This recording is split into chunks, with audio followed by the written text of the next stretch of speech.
I'd like to welcome my guest, Marjorie Cohn, law professor at Thomas Jefferson School of Law and criminal defense attorney Mark Carlos. Welcome.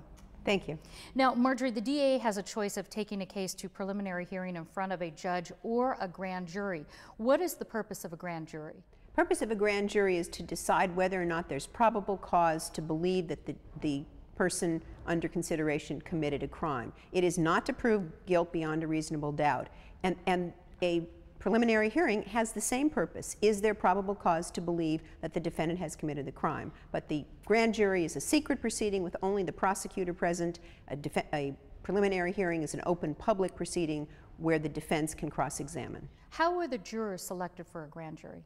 The judges in the community select the 23 grand jurors. And is it based similarly on traditional juries, let's say a criminal jury, where you have to have a certain balance of a certain race of people, a certain gender of people, anything like that? No, and usually it is not racially balanced. And if you could just briefly walk us through the jury process, the actual process of a grand jury hearing.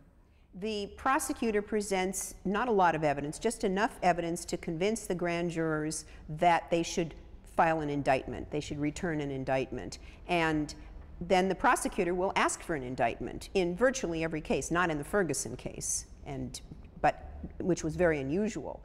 Yeah, and that's something we want to get to a little bit later, but Mark, I want to ask you, defense attorneys are not typically fans of grand juries. How come? It's like Marjorie said, because every time the grand jury will return an indictment. It's not the testimony that's presented to the grand jury is not subject to cross-examination. And cross-examination is the key truth-telling tool here, because when you have a witness who testifies, you need a lawyer in there to keep that witness in check and really test the veracity, his ability to recall, those important items to determine whether or not that witness should be believed, especially for a jury. So are law enforcement officers typically indicted in a grand jury if it goes to that? Well, from what we've seen, no. In fact, none of them ever get to the grand jury. The grand jury is used very rarely here in California.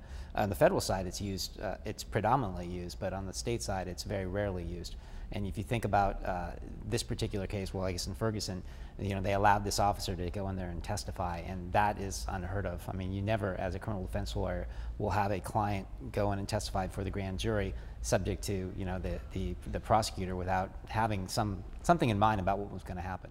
So now, Marjorie, do you agree this is unusual to have the accused up there testifying without his defense attorney? And if so, why wouldn't you do that?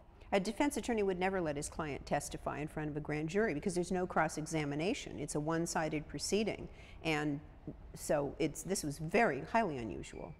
The recent grand jury decisions in Missouri and New York have raised questions about the grand jury system. Do you believe these laws are flawed, and if so, why? And let's start with you. The grand jury proceeding, you mean? The system in general, sending somebody to a grand jury system versus, let's say, any other way that you could go. Well, we have grand juries, and as Mark said, they're not frequently used, but a prosecutor can bring charges and can go to a preliminary hearing, an open public preliminary hearing, and the judge will decide whether or not to send the person to trial, whether or not there's probable cause. But in this particular case, in the Ferguson case, this grand jury had been sitting since May. It had sat on a lot of cases, presumably returned indictments in almost all of them, if not all of them, and they knew the drill. They knew that the prosecutor presents a bare-bones case and asks for an indictment. In this case, the grand jurors were given 3 months of testimony with no direction about whether they should indict, a lot of leading questions to bolster the self-defense of the officer, and these grand jurors knew what the drill was. They knew they're supposed to indict, and when this was treated so differently, that sent a message to the grand jurors that don't indict, and they didn't. And let me wrap with this, Mark, let me ask you this. Do you think there's ways that the grand jury system, could be changed to be?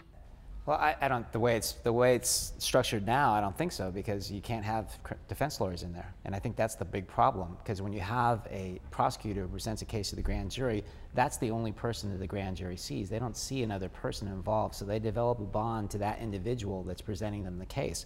That prosecutor may joke with them, may smile at them, have contact with them, which may be otherwise not allowed at trial or even at a preliminary hearing. You know, all of that is very important to a fair rendering of the evidence. All right, well, this has been so helpful as far as understanding the process. Mark Carlos and Marjorie Cohn, thank you so much. Thank you.